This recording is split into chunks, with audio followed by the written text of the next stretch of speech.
Bueno, comenzamos entonces con el tejido epitelial. Este es uno de los 4 tejidos básicos que tiene nuestro organismo. Veamos Cáceres Vázquez.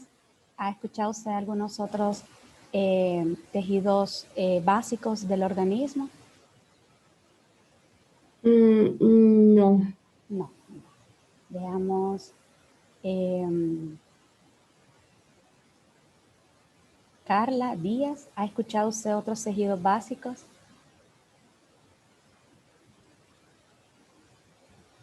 No. No. Hernández Salomón. No sé si el tejido muscular. Exacto, ahí está otro. Ya les dije yo el epitelial, otro el muscular, muy bien. Puede ser el conjuntivo, doctora. El conjuntivo es el otro, muy bien, Carla. Van 3, uno le falta.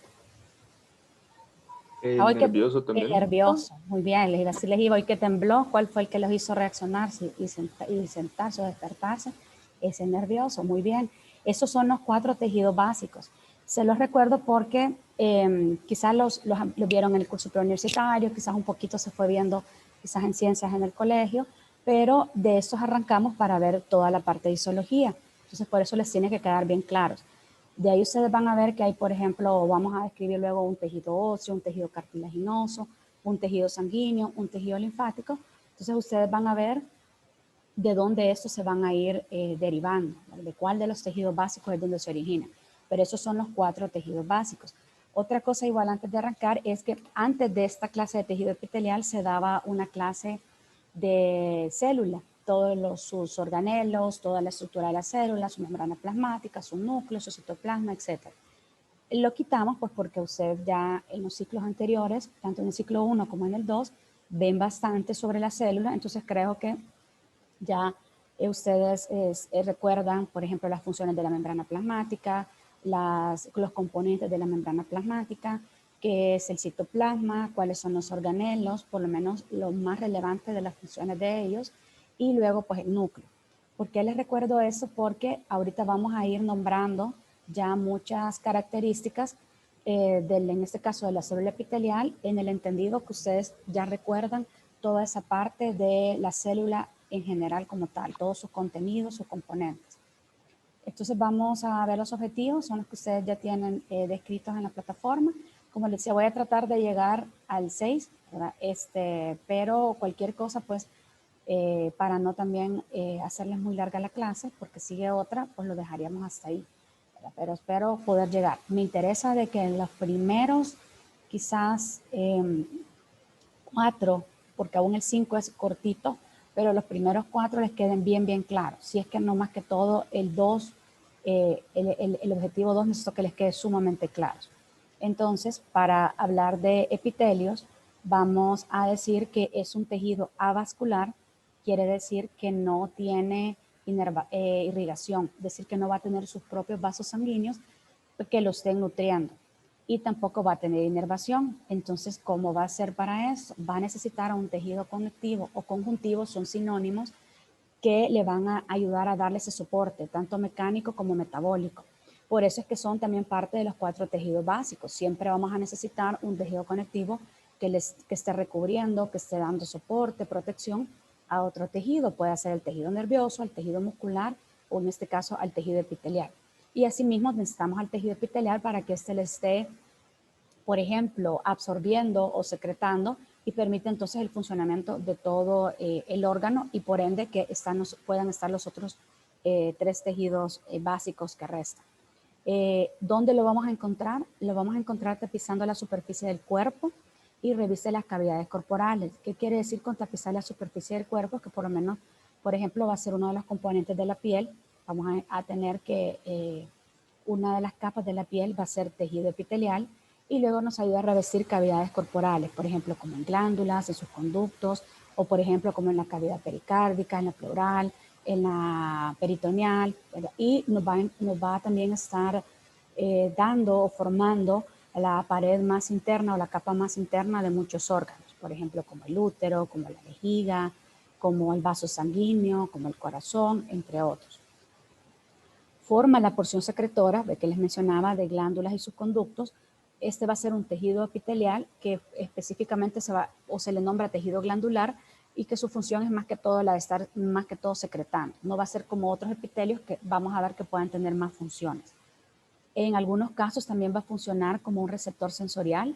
Por ejemplo, ¿a dónde? En la piel. Ya si ahorita ustedes se pellizcan, si a ustedes les cae algo caliente, rápido lo van a percibir. Entonces, ese epitelio de la piel va a estar funcionando, entre otras más funciones, como por ejemplo protección, absorción, va a también estarnos dando esa recepción sensorial. Otra, por ejemplo, también va a ser en el dorso de la lengua, vea que ahí nos permite poder percibir los sabores por las papilas gustativas. Ahí hay epitelio. Luego, por ejemplo, en nuestro epitelio olfatorio a nivel de la cavidad nasal nos está permitiendo poder percibir los olores. Entonces, esos son otros ejemplos de epitelios que hacen esa función. Doctora. Hola. Sí, una consulta. Sí. Bueno, no entiendo, o sea, si es un receptor sensorial, pero no tiene inervación, o sea, ¿cómo? Siento que es como contradictorio. Fíjese que sí, no, porque lo que pasa es que no va a tener su inervación propia, pero quien le va a dar, porque necesita tenerla, es el tejido conectivo. Es decir, que él le va a estar proporcionando la inervación. Pero, muy buena pregunta, pero, por ejemplo, como en el caso de la piel, por ejemplo, va a haber en la epidermis, que es donde va a estar todo ese tejido epitelial con sus células, con sus estratos o sus capas, va a haber también células. Dentro de estas células hay células receptoras, células sensoriales, pero que también van a estar dentro del epitelio, es decir, que ese epitelio va a ser como bien especializado, bien como VIP para poder realizar mejor las funciones. O por ejemplo, en el caso del que les ponía del epitelio olfatorio, vamos a ver cuál tipo de epitelio es, pero este va a tener unos cilios. Esos cilios van a ser como que fueran como similar a un cepillo de dientes, es decir, la forma, vea, de esos pelitos, que en este caso son cilios, que le van a permitir poder percibir mejor esa sensación, en este caso el olfato. Ese hace que se haga la sinapsis con las neuronas ya que van a llevar esa información. ¿Por qué? Porque va a haber tejido conectivo que es el que nos va a ayudar a estar dando esa conexión o esa sinapsis entre un tejido y el otro. Entonces, eso sí les tiene que quedar claro, que sí no tiene su vascularización ni inervación, sino que se la da el tejido conectivo. Aquí le voy a poner la imagen para que quizás les quede un poquito más claro. El epitelio, miren, está superior, vean, en este caso todo este de acá, miren aquí ven, dice epitelio, ven los núcleos, es decir, que todo esto es una célula, vean, con su citoplasma y su núcleo, e inferior a él, acá abajo, van a ver al tejido conectivo. Siempre va a ser así. Nunca va a estar un epitelio solo, sin que haya un tejido conectivo que esté dándole el soporte, tanto mecánico, pero también metabólico. Entonces ahí le está dando la nutrición y le está dando la inervación. Gracias. Bueno. Veamos. Bueno, y aquí el otro es que crea una barrera selectiva entre el medio externo y el tejido conjuntivo adyacente o subyacente, perdón. Eso es lo que les mencionaba, tanto para la piel, porque nos va a servir también como protección, para que no deje pasar algún agente extraño. ¿Cuál va a ser otra gran característica en este caso del epitelio o de sus células epiteliales? Van a tener, ¿se acuerdan que cuando estábamos viendo la primera semana del desarrollo, que veíamos que se daba la segmentación, la compactación, hablábamos que esas células tenían que estar bien juntitas entre sí? Eran unas uniones, les decía, bien herméticas. En este caso va a ser otra gran característica de la célula epitelial. Si quieren, eso se apunten, que sus células van a ser unidas sumamente fuertes y de manera bien hermética. A partir de eso se van a formar entonces o se dan tres regiones en cada célula epitelial. Aquí tienen ustedes la imagen de cada una que son células epiteliales. Entonces vamos a tener una región apical que va a ser la superficial, la superior, una región lateral que es la que le va a ayudar a conectarse con su célula vecina y una región basal que aquí estaría, que es la que le va a ayudar a conectar a ese epitelio con el tejido conjuntivo que es el que está aquí abajo. Cada una de estas regiones no son todas iguales, sino que cada quien va a tener su morfología y su función específica para ayudarla a ir ejerciendo en general ya o ir uniendo toda la función que está realizando el epitelio. Eso poco a poco lo vamos a ir viendo en otras diapositivas. Aquí les pongo cuál sería entonces la región apical. Toda esta en la llave sería la región lateral, que la conecta con su célula vecina, y la región basal. Ahora sí, esta diapositiva sí traten de que les quede bien claro. Igual dudas o preguntas me las hacen para que lo puedan entender. La otra semana tenemos discusión de este tema y el de conjuntivo, y luego tenemos los laboratorios. Si fijan, los vamos a estar hablando bastante. Y luego al describir, por ejemplo, histología de intestino, de vejiga, de respiratorio, de todo, vamos a estar hablando de epitelios, de tejido conectivo. Así que les tiene que quedar bien claro. ¿Cómo se van a clasificar los epitelios? Se van a clasificar en base a dos características. Esas dos características son las que nos van a permitir nombrarlos. Pero yo voy a decir, mire, pero ustedes me pueden preguntar, ¿y cómo los vamos a nombrar? Vamos a ir viendo luego a dónde están localizados, la función que ejercen, y ahí se va a ir entendiendo el por qué se nombran así.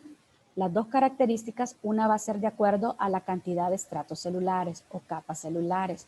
Es decir, que pueden ser simple o puede ser estratificado. Simple cuando solamente va a tener una sola capa, miren como este ejemplo, una sola línea, pero no le van a poner línea, sino que le van a poner estrato o capa, o estratificado cuando tiene dos o más estratos celulares. Miren, en este caso hay 1, 2 o 3. Media vez tenga 2, ya lo vamos a llamar estratificado, pero no podemos decirlo solo así.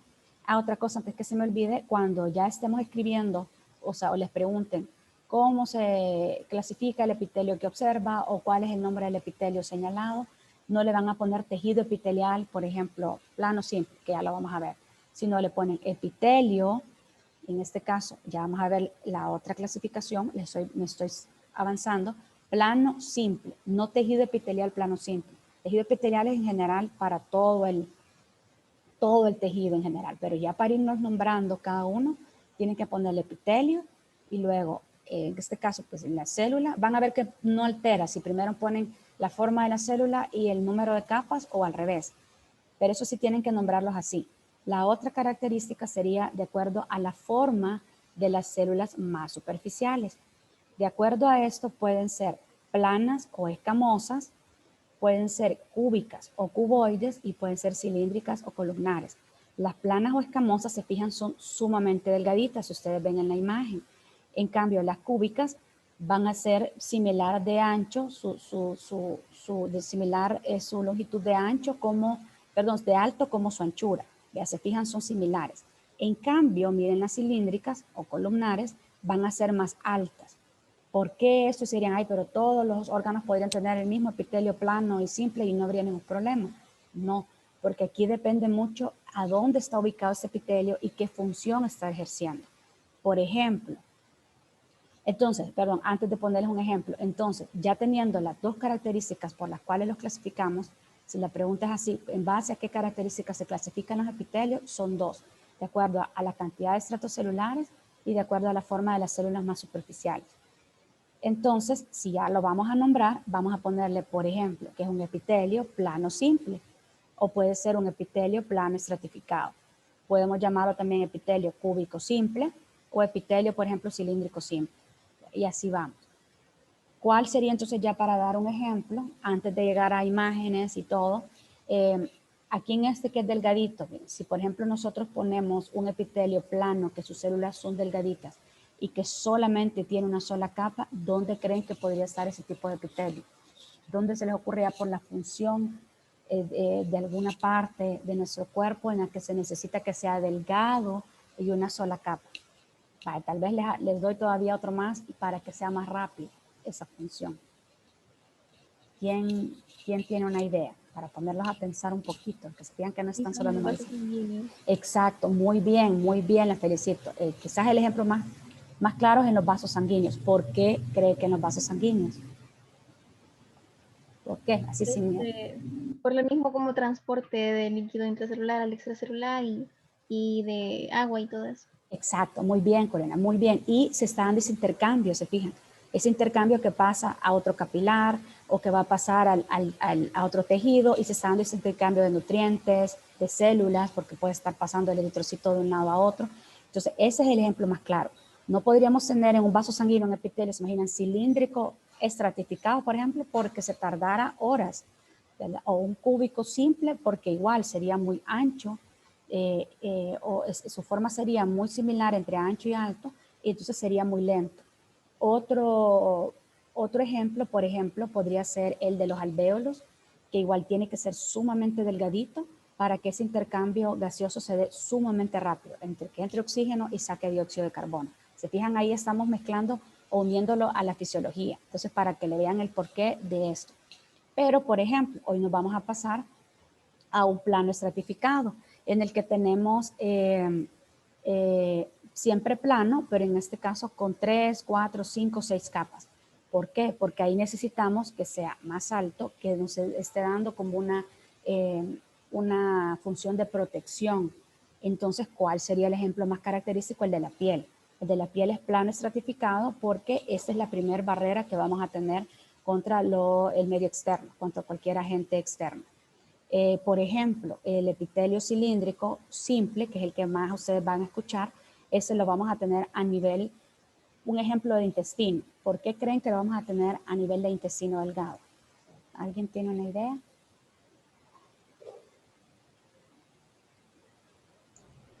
Yo recuerdo que por la misma morfología de la célula de ser cilíndrica, en la parte apical, tiene que ser así porque tienen como pelitos, por decirlo así, para agarrar los nutrientes que están pasando por todo el intestino y procesar los nutrientes. Entonces me imagino que por esa misma disposición cilíndrica de ser largos necesitan esa forma. Casi ya llegamos ahí. Quizás ya diciendo lo demás, tendría que ser que es un epitelio que va a tener mucha absorción. Lo que dijo Roberto, va a tener mucha absorción de nutrientes.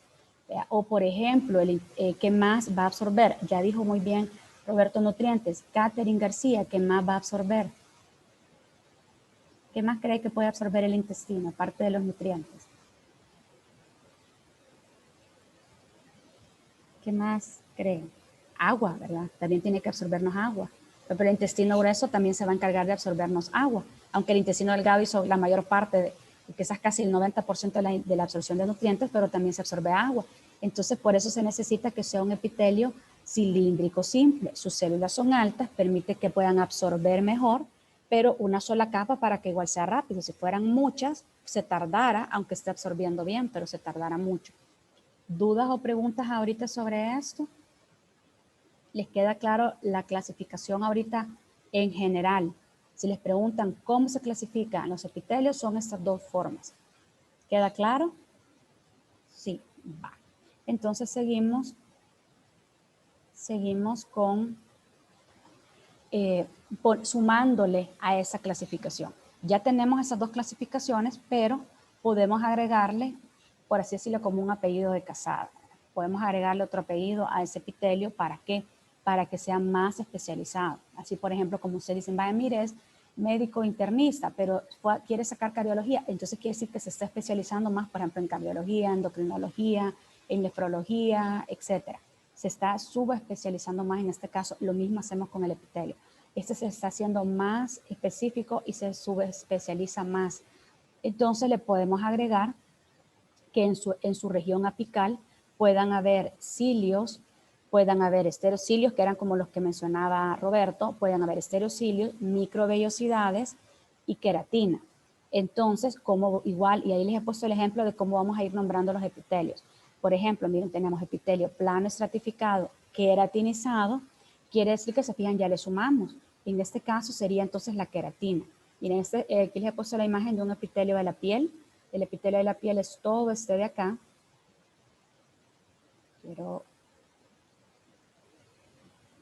Es todo este de acá. Todo esto es el epitelio de la piel, en este caso la epidermis. Y entonces, pero acá estaríamos hablando de todas esas capas, para decir lo que es un plano estratificado, queratinizado. Acá donde ando la flecha. Pero, se fijan, le hemos sumado una especialización que es la queratina, que es donde les he dejado ahí la flecha. ¿Para qué nos va a servir la queratina? Para darnos más protección. Nos sirve mucho de barrera, quizás más específico de barrera contra el agua, pero en general de barrera para cualquier otro agente extraño. En condiciones normales no lo pasa. Y miren por qué se hace sumamente grande esa capa de queratina. Entonces lo vamos a llamar epitelio plano estratificado queratinizado. Luego tenemos otro epitelio, que es epitelio cilíndrico pseudoestratificado. Ahí les había puesto con la llavecita para que vean solo la queratina. Y luego tenemos un epitelio cilíndrico pseudoestratificado con esterocilios. Y luego tenemos un epitelio cilíndrico pseudoestratificado ciliado. Este es el que les he puesto en esta imagen, el tercero. Este sería, por ejemplo, ya el que tenemos a nivel del tracto respiratorio, a nivel de tráquea, a nivel de que es la primera parte o las primeras partes del tejido del aparato respiratorio, lo tenemos a nivel también del epitelio olfatorio. Entonces acá es lo que me preguntaban de que cómo es que podía entonces percibirlo. Acá tenemos, miren, a los cilios, acá arriba tenemos estos cilios, acá les he puesto la flechita, y estos van a permitir que se pueda percibir mejor esa sensación, en este caso el olor. Pero como también les dije que los vamos a tener en la tráquea, lo tenemos en el epitelio respiratorio de la cavidad nasal. En la cavidad nasal tenemos dos tipos de epitelios. En el techo de la cavidad nasal tenemos el tejido, el epitelio olfatorio, y en el piso tenemos al epitelio respiratorio. Entonces también es ciliado. Pero en este caso los cilios no va a ser para percibir el olor porque está ayudándonos en la respiración. Entonces nos va a permitir atrapar sustancias o cuerpos o agentes extraños. Ahí se fijan, este cilio cambia y es más que todo, nos está sirviendo para protección, pero siempre está siendo más especializado a ese epitelio. Luego hay ciertos epitelios que van a recibir su nombre propio. Si se les pregunta qué nombre propio tiene ese epitelio señalado, entonces ustedes pueden poner endotelio, endocardio o mesotelio. Pero si les preguntan cómo se clasifica ese epitelio señalado, aunque ustedes sepan qué es el endotelio, pero se clasifica como un epitelio plano simple. ¿Dónde va a estar el endotelio? A nivel de los vasos sanguíneos. El endocardio, pues la capa interna del corazón, y el mesotelio va a ser la capa más interna de las cavidades. En este caso, por ejemplo, cavidad pleural, cavidad pericárdica, cavidad peritoneal, que también tiene que ser epitelio plano simple porque se está dando mucho intercambio de nutrientes y de sustancias. Y luego nos vamos a una clasificación especial. Miren cómo es especial. No la vayan a unir a la otra que les dije que es en general cómo se clasifica. ¿Por qué esta es especial? Porque no cae ni entre simple ni entre estratificado. ¿Por qué? Porque tenemos un epitelio pseudoestratificado, que es la misma imagen que les había puesto del epitelio cilíndrico pseudoestratificado ciliado, porque si ustedes se fijan se ve hasta como más desordenado. Entonces en este no todas las células alcanzan la superficie apical o la superficie libre, sino que se ven, todas descansan sobre una misma base o membrana basal, pero todas están tratando de llegar a la superficie, entonces se ven un desorden, pero en sí no se pueden identificar o describir capas porque pareciera que es un epitelio simple con un aspecto estratificado, por eso se los he hasta subrayado. Realmente es un epitelio simple, pero pareciera por ese acúmulo, o que se van sobreponiendo una sobre otra, un aspecto estratificado. Entonces, ¿cómo vamos a decir que es cilíndrico? Porque son las células que más alcanzan la superficie apical. Entonces lo vamos a denominar epitelio cilíndrico pseudoestratificado. En este caso, por ejemplo, el de la imagen ciliado. ¿Dónde lo encontramos? A nivel, lo que les decía, de todo el árbol bronquial y de la tráquea. Y luego nos vamos a otro epitelio que es especial, que es el epitelio de transición o urotelio. A este no lo va a ser el único quizás de todos que no le vamos a poner si es plano, si es cúbico, si es cilíndrico o si es simple o estratificado. ¿Por qué? Porque este tiene la gran capacidad de distenderse, entonces de adaptarse al volumen que puede haber en las vías urinarias. Es específico de vejiga, uréter y una parte de uretra, más que todo en la uretra femenina porque en la masculina es más larga, entonces cambian los epitelios en la uretra masculina, pero necesita adecuarse a ese cambio de volumen que hay en la vejiga y que hay en el uréter. Entonces, dependiendo si está relajado, está distendido, puede estar en cúbico o puede estar en plano, pero como no lo podemos saber, entonces solamente se le ha denominado epitelio de transición y su nombre propio va a ser urotelio. Lo mismo, solo si se les pregunta el nombre propio. Si se les pregunta cómo se clasifica, es un epitelio de transición, porque va a depender en qué etapa esté y por eso se llama transición, porque se está pasando de cúbico a plano, por si está distendiéndose o se está relajando. Quedamos entonces que esos son los epitelios especiales. Y luego les he puesto un cuadrito, que este es el mismo de su libro, Solo es para que ahí vayamos cayendo en cuenta a dónde lo vamos a encontrar, porque una pregunta podría ser en qué sitios anatómicos se encuentra, por ejemplo, el epitelio cilíndrico simple. Y entonces ustedes se lo van a aprender, pero van a entender el por qué está ahí. El plano simple, como bien ya decía Corina, va a estar en los vasos sanguíneos, ya que entonces ese es su nombre propio, es endotelio, también en los alvéolos y también en la cápsula de Bowman, a nivel del glomérulo, a nivel del riñón, porque es donde se está dando también ese filtrado ultrafiltrado glomerular para que se esté formando la orina. Entonces tiene que ser sumamente delgado para que eso sea rápido. ¿Y cuál es su función principal? Miren, de intercambio, de barrera, de lubricación. En cambio, el cúbico simple, por ejemplo, lo vamos a encontrar en conductos pequeños de glándulas. También lo encontramos, por ejemplo, a nivel de ovario, a nivel de la tuba uterina. Nos va a ayudar o va a participar en ser de absorción, de conducción. Por ejemplo, la tuba uterina nos ayuda a poder movilizar, por ejemplo, el ovocito y también a movilizar fluido. También va a servir de barrera y secreción. El cilíndrico simple lo encontramos en la mayor parte del tracto digestivo, en intestino delgado y grueso, en la vesícula biliar, en hígado, en estómago. Y ahí su función va a ser de absorción y también de secreción, porque ese que es donde se está dando ya esa digestión, ya lo fuerte de ella. Luego el pseudoestratificado, en este caso el ciliado, que ya les mencioné, me quiero ir al plano estratificado porque no solamente lo vamos a tener en la epidermis, sino que también lo vamos a tener en la cavidad oral, en el esófago y en la vagina. Este va a servir de barrera y de protección, ¿verdad? Porque va a ser un epitelio grueso. El cúbico estratificado es bien escaso, donde lo vamos a encontrar en el organismo, más que todo está en glándulas, conductos de glándulas, por ejemplo, sudoríparas, y en la unión anorrectal. Y el cilíndrico estratificado igual es poco común, está en conductos más grandes de glándulas exógenas y de igual forma en la unión anorrectal. Ese cuadrito si se lo aprenden en el de su libro bien. Y luego ahí ven la imagen, más que todo quizás me quiero quedar en la última, en la que ven que dice el epitelio de transición. Miren cómo cuando está relajado y cuando está distendido. Cuando está relajado sus células se ven cúbicas y cuando están distendidos se ve planas. Entonces, como no se puede saber exactamente en qué momento está, por eso solo se le dejó epitelio de transición, que es el de la vejiga o el del uretra. Y aquí están las funciones que puede tener el epitelio. Los epitelios no van a tener una función específica, salvo quizás el epitelio glandular, que va a ser más que todo de secreción de enzimas, de hormonas, de sustancias, pero el resto de epitelios, como ustedes ya vieron en el cuadrito, puede tener varias, puede ser de absorción, puede ser de secreción, puede ser de protección, de transporte o de función receptora. Eso va a depender en dónde esté ubicado y cuál es la función que se ejerce en ese órgano o en ese sistema, por así decirlo.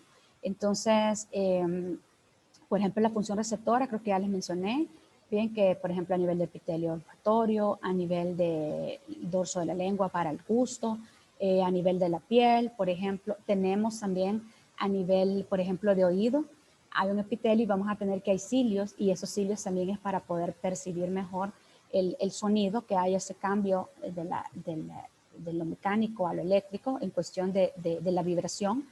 Luego de transporte, el de protección, que creo que es el ejemplo quizás que más se nos queda en cuestión de la piel, pero no solo la piel lo da, el de absorción y el de secreción. Eso es en general las funciones de la piel, pero quizás lo más característico o lo mejor es que se aprendan en este cuadrito. Ahí les va detallando la clasificación, a dónde lo ubicamos y por ende la función. Y ahí ustedes van correlacionando ya la parte de la fisiología que se está dando.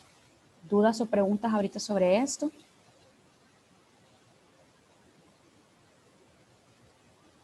Ninguna. No, entonces seguimos. Aquí les he puesto ya las imágenes, así como las vamos a ver ya en el laboratorio. Por ejemplo, un epitelio cúbico simple. Este es un corte de tiroides. Ahí es todo el folículo tiroideo, acá donde anda el cursor. Entonces miren cómo sus células, exacto, se ven súper bonitas cúbicas, su núcleo se ve bien predominante y es una sola capa, entonces es un epitelio cúbico simple.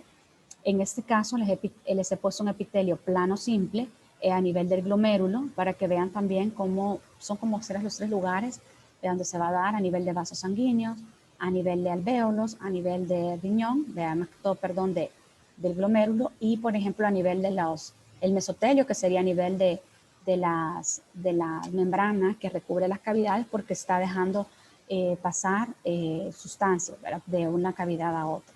Entonces, acá miren, es súper delgadito, miren el núcleo es quizás lo que más se puede ver, y de igual forma hay otro epitelio plano simple acá donde ando mi cursor, es decir, que esta cápsula va a tener dos hojas, dos hojas, una parietaria, una visceral, y en ambas va a haber epitelio plano simple, porque es donde se está formando el ultrapiltado glomerular y tiene que ser súper rápido, donde está sacando de la sangre lo que se va a eliminar, o aún todavía sustancias que se van a reabsorber a nivel ya de los túbulos renales.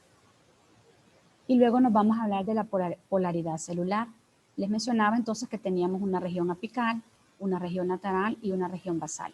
Cada una va a tener componentes específicos y las funciones. Les he puesto, bueno, aquí está la región apical, la región lateral y la región basal. Quizás este cuadrito les detalla mejor. En apical, ¿qué vamos a encontrar ahí? Vamos a encontrar en general las modificaciones estructurales.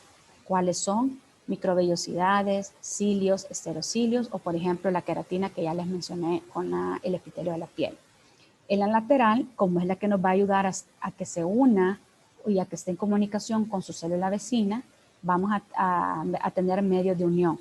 Y en la basal, como es la que se está conectando o uniendo al tejido conectivo, vamos a tener una membrana basal y uniones células matriz. En este caso ya la matriz se refiere a la del tejido conectivo, ¿verdad? Que se va a estar dando entre la célula epitelial y a la matriz extracelular del tejido conectivo. Entonces, en cuanto a la región apical, vamos a tener que esta va a ser la que va a ser orientada hacia la superficie externa, como en el caso de la piel, o hacia la luz de una cavidad o de un órgano. Posee modificaciones estructurales especiales que le ayudan a darle funciones más específicas, o sea, más especializadas a ese epitelio. ¿Cuáles pueden ser? Microvellosidades, esterocilios y cilios. Es bien importante porque otra pregunta igual de examen podría ser ¿cuál es la modificación estructural que presenta el epitelio? No tienen que poner todo el nombre del epitelio, sino que les están preguntando qué modificación estructural tiene el epitelio. En este caso, si sería, por ejemplo, el epitelio cilíndrico pseudoestratificado ciliado, entonces, ¿cuál sería la modificación estructural que tendría? ¿Cuál creen que sería? Si les dicen cuál es la modificación estructural que tiene el epitelio y les pongo epitelio cilíndrico pseudoestratificado ciliado, ¿qué sería la respuesta que pondrían? Los cilios. Los cilios, exacto, muy bien, solo los cilios. No tendría que volver a nombrar todo porque solo les estamos preguntando cuál es la modificación estructural de ese epitelio. Por ejemplo, el del cilíndrico simple del intestino delgado, ese va a tener microvellosidades porque ese le va a ayudar a poder absorber mejor, entonces va a tener microvellosidades. Entonces ahí, si la pregunta es qué modificación estructural tiene el epitelio señalado, va a ser solo las microvellosidades, o en el caso de los esterocilios, que ese va a estar a nivel del epidídimo y del conducto deferente en el hombre, entonces le van a poner solo esterocilios. Ese creo que más adelante, no me acuerdo si les he puesto la imagen, no me acuerdo. Ya vamos a ver. Entonces, ¿cuál es la diferencia entre ellos? Va a ser tanto en su tamaño como también en su movilidad. Por ejemplo, en el caso de las microvellosidades, estas son prolongaciones citoplasmáticas que nos van a ayudar, lo que les mencionaba, a que ese epitelio tenga mayor capacidad absortiva. Entonces, por eso va a estar en este caso el ejemplo que les pongo del intestino delgado. Miren, toda esta de acá toda es una vellosidad intestinal, toda, es decir, esas elevaciones que hay de la mucosa intestinal.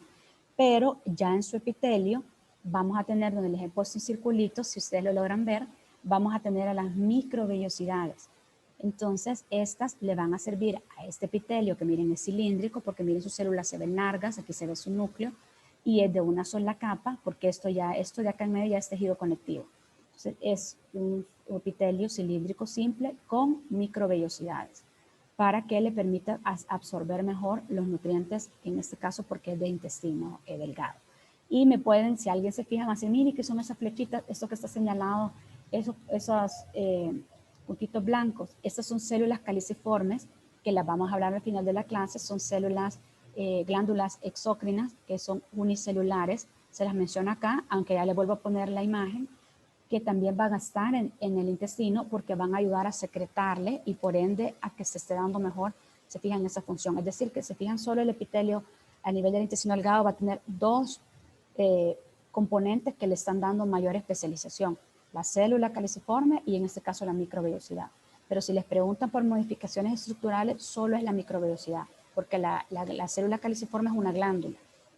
Luego ahí les ponía entonces que como en el caso del intestino se describe que es como una chapa estriada, vea la forma en cómo va las microvellosidades, o en el caso de los túbulos renales se llama como un ribete en cepillo, como que fuera un cepillo de dientes, un cepillo para peinar, así se ven las microvellosidades.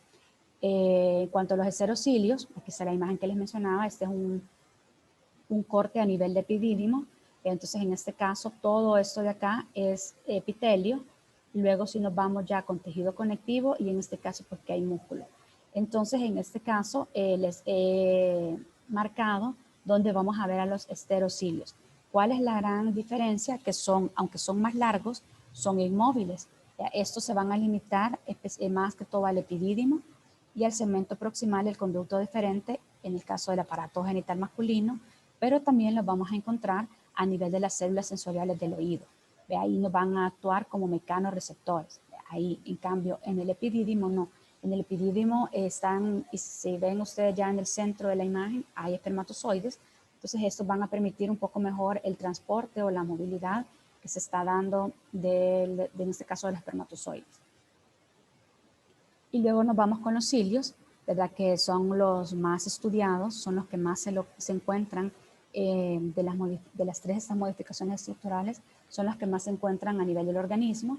Se van a clasificar como móviles, primarios y nodales.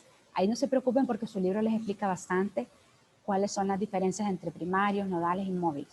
Nos vamos a quedar quizás más que todo con los móviles, y de eso lo que queremos que comprendan es que estos le van a ayudar a movilizar, en este caso, o perdón que lo vuelva, ya sea líquidos, ya sea sustancias o cuerpos extraños, o también, por ejemplo, como en el caso de la tuba uterina, ayudarnos a movilizar el ovocito, entonces, es decir, a movilizar otros componentes. Entonces, estos le dan como un aspecto a la superficie apical del tejido, del epitelio, como un corte de cabello militar. Se fijan, queda bien cortito, pero queda parejito, así como está señalado con la flecha. Se localiza en muchos epitelios, como el del árbol traqueobronquial, como en las trompas uterinas, donde ahí lo que les mencionaba nos ayuda a movilizar, por ejemplo, líquidos, y nos ayuda también, por ejemplo, a movilizar otras estructuras. Y luego nos vamos con la región lateral, que está la gran característica es que va a tener complejos de unión o medios de unión que le ayudan a poderse anclar y a comunicar con la célula vecina. Porque acuérdense que son las células epiteliales son células que van a estar muy unidas entre sí, a diferencia como lo vamos a ver en el tejido conectivo, quizás más que todo, por ejemplo, en el tejido nervioso o en el tejido muscular, no va a haber ese tipo de uniones tan firmes o tan herméticas. Hermético es que está sumamente firme, unido. Vamos a tener que los tres tipos de uniones van a ser uniones ocluyentes, uniones adherentes y uniones comunicantes. Aquí les he puesto un cuadrito como resumido, ahí ustedes pues si lo lean en el libro y lo tratan ustedes también de resumir así. Yo trato de hacer bastantes esquemas o mapas conceptuales, a mí se me queda bastante así y siento que es una forma de sintetizar la información, pero les recomiendo que lo hagan ustedes. Por ejemplo, mañana que tenemos el laboratorio de sistema nervioso, es muy bueno, por ejemplo, hacer lo que les piden, el mapa, el esquema sobre las vesículas cerebrales y sus derivados, pero traten de hacerlo ustedes, no solo descargarlo de internet, porque entonces quedan en lo mismo, no entienden. Al contrario, uno al estarlo haciendo, al estarlo digitando, todavía el que le pone imágenes y todo, se nos va quedando ya en eso y vamos como entendiendo un poco más, o nos permite poder leer y saber resumir. Entonces, fijan, el ejercicio es muy bueno. En este caso yo se los he puesto bien resumidito. En el caso de las uniones ocluyentes va a ser el componente más apical, es decir, de las tres uniones va a ser la que queda más superficial. Esta va a crear un sellado focal de la membrana plasmática con la célula contigua. Las uniones adherentes van a proveer adhesiones laterales con la célula contigua, más que todo darle como una estabilidad mecánica a la célula. En el cambio, las ocluyentes va a ser como que estamos poniendo cemento, vean, más fijo, un sellado por eso más focal, más fuerte, pero va a ser más localizado. Por eso se llama ocluyentes, o sea, sella, cierra por completo. En las uniones adherentes vamos a tener la subdivisión de la zónula adherens y la mácula adherens o desmosoma, que esta, más que todo, la diferencia va a ser en que una le va a proveer una adhesión lateral en toda la célula epitelial con la contigua, con la vecina. En cambio, el desmosoma va a ser en puntos localizados, va a ser una adhesión en puntos ya específicos. Las uniones comunicantes, llamadas también de nexo o hendidura, el nombre les está dando la pauta, van a ser las únicas que sí nos van a permitir que permitan el paso de moléculas de una célula a otra y que se permita una actividad celular coordinada, ¿ya? Para mantener la homeostasis y ese intercambio de iones que debe haber entre célula y célula. Aquí entre célula y célula, pero luego vamos a tener a la región basal, que es donde se va a dar también esa conexión entre el epitelio con el tejido conectivo, que acuérdense que es el que le iba a dar sostén y el que le iba a dar el aporte de irrigación y de inervación. Entonces, la región basal va a presentar una membrana basal, que es donde está la flechita, exacto, eso es lo que ustedes ven más delimitado, y vamos a tener una unión célula con la matriz extracelular. Esa matriz extracelular es la del tejido conectivo ya.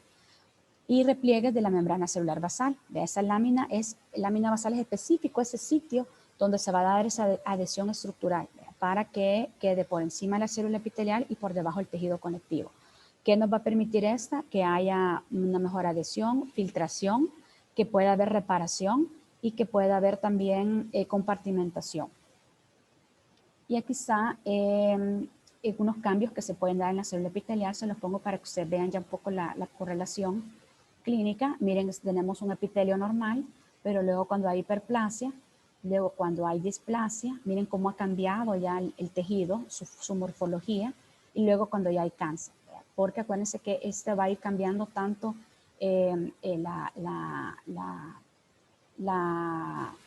toda la morfología, pero también toda la información genética a la célula. Entonces cambia por completo cada célula y por ende todo el tejido, en este caso que se está afectando. Y luego me voy al tejido glandular. Creo que todavía me da chance. En este caso, el tejido glandular, no nos vamos a centrar en las dos grandes divisiones, sino que solamente quiero que sepan que este va a ser siempre un tipo de epitelio, porque está secretando, o sea, va a ser más específico porque secreta sustancias, enzimas o también hormonas. Entonces, de acuerdo a la manera en que son liberados sus productos de secreción, vamos a tener que se divide en dos, en exócrinas y en endócrinas. Exócrinas secretan su producto a la superficie por medio de conductos. ¿Qué ejemplo cree que me podrían dar de una glándula exócrina? ¿Quién tiene una idea de una glándula exócrina? Las glándulas sudoríparas. Muy quizás. bien, la glándula sudorípara, muy bien. ¿Cuál otra? El páncreas, que cumple las dos funciones. Excelente, excelente, muy bien. Quizás nos vamos a quedar entonces ya con esos dos ejemplos, muy bien, porque en las glándulas exócrinas tenemos a las glándulas sudoríparas, otra también podría ser las glándulas salivales, porque son varias imágenes que les he puesto al final, y las glándulas endócrinas son las que no van a tener conductos y que sino que van a vertir su secreción al torrente sanguíneo. Entonces, en este caso retomamos al páncreas, que es el que va a tener los dos tipos. Tiene el componente exócrino, que nos produce las enzimas pancreáticas o enzimas digestivas que nos van a ayudar en la digestión. ¿Ya se acuerdan que en anatomía tanto que le dimos que al conducto pancreático principal, que se desembocaba en la segunda porción del duodeno? Pues entonces ahí está llevando estas enzimas digestivas que nos van a ayudar en la digestión. Esa sería la parte exócrina, que por eso tiene conductos. Pero la parte endocrina del páncreas, ¿a quién nos va a producir? ¿A quién nos va a producir? La más conocida que nos va a producir el páncreas endocrino, ¿cuál sería? Insulina. La insulina, muy bien, la insulina. La insulina nos va a producir o va a ser uno de los productos del páncreas endocrino. Ahí muy bien el ejemplo porque ahí vemos dos. En este caso, entonces apunten, la exócrina va a ser porque sí tiene conductos. En este caso ustedes ven la imagen donde sale su secreción. Ya vamos a ver qué formas puede sacar su secreción, pero salen por conducto. En cambio, en las endócrinas no sale por conducto, sino que lo vierte al torrente sanguíneo. Entonces, a estos productos se les llama hormonas y van a ir a actuar pues ya a lugares específicos. Ya mencionamos la insulina, Está, por ejemplo, la tiroides, está el estrógeno, la progesterona, la testosterona, entre otras más hormonas, quizás que ahorita se me van, pero son varias. Esas son que llegan a actuar a un órgano específico o a un sistema en específico. Esta clasificación es en base a la manera en que liberan sus productos.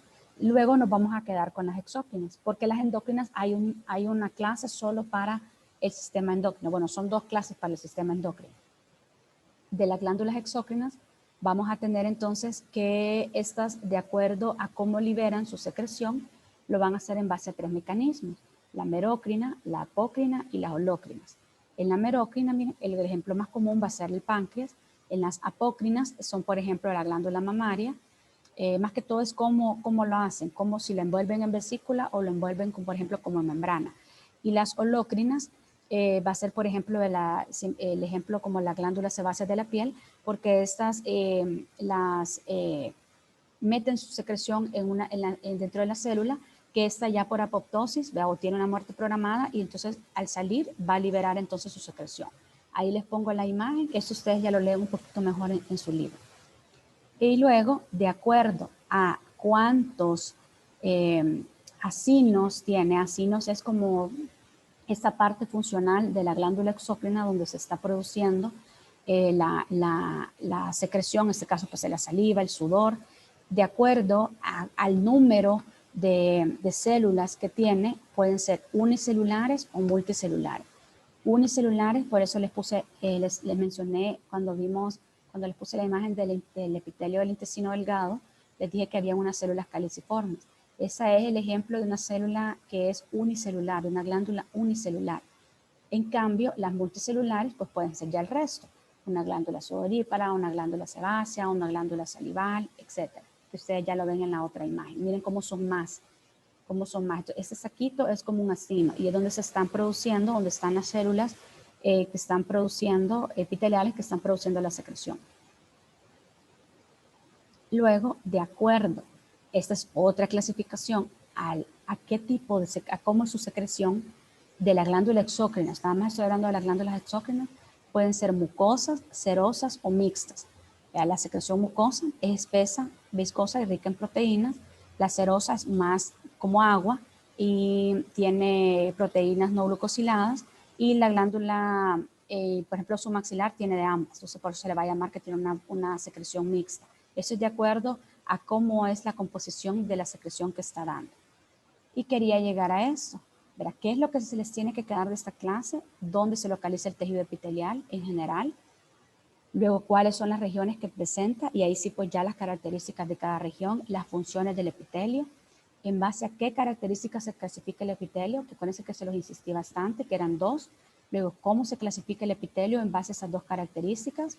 Luego, la clasificación especial del epitelio, las modificaciones estructurales, en este caso de la región apical, los tipos de uniones de la región lateral y la importancia de la membrana basal. ¿Cuál es la importancia de la membrana basal? Recuérdense que va a conectar con el tejido conectivo y es donde se va a permitir ese intercambio de nutrientes o en este caso, de la inervación por medio de los nervios. ¿Dudas o preguntas sobre la clase?